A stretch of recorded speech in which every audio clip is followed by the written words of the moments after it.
Il faut supprimer l'amende parce que la pauvreté chez nous, c'est énorme. Il y a des personnes déjà dans la rue.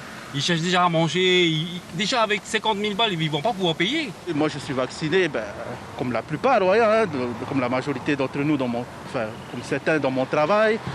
Mais voilà, comment on appelle ça? C'est la liberté de chacun, hein, de se faire vacciner ou pas. Hein. On ne nous impose pas chez nous, hein, là où je travaille. C'est pas bon. Pourquoi je dis c'est pas bien? Il y a des gens qui ont perdu, il y a beaucoup qui ont perdu leur travail. Comment ils vont faire pour payer? Ceux qui ont plus beaucoup d'enfants, comment ils vont faire? Et si le montant de la sanction financière a été réduit, c'est tout ce qui change. David Chang, rappelez-nous, quelles sont les personnes concernées?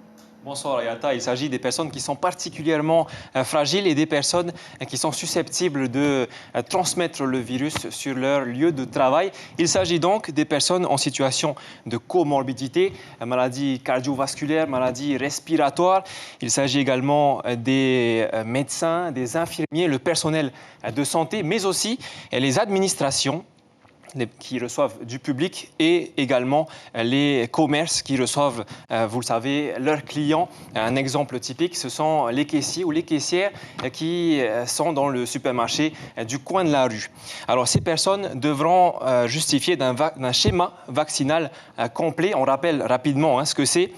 C'est les 3 doses du vaccin Pfizer ou bien une dose du monodose vaccin et un rappel du vaccin Pfizer. C'est également 2 doses du vaccin Pfizer avec la dernière dose qui date de moins de 4 mois. Et c'est aussi 2 doses du vaccin Pfizer avec un certificat de rétablissement qui dit que vous avez attrapé le Covid et que vous en êtes guéri. Et comment se passe le contrôle des personnes en situation irrégulière? Alors c'est l'ARAS qui s'occupe de ça, Ayata, l'Agence de régulation de l'action sanitaire. Pour cela, eh bien, on a les personnes qui sont en situation d'irrégularité ont 2 options. S'ils veulent se faire vacciner, eh bien, ils ont 30 jours pour obtenir leur carnet de vaccination.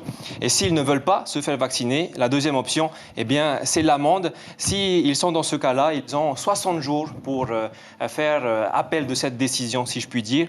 Dernière précision, notez que les personnes qui détiennent un mot de leur médecin qui dit qu'ils ne peuvent pas recevoir de vaccination, eh bien, ces personnes-là sont exonérées de cette obligation.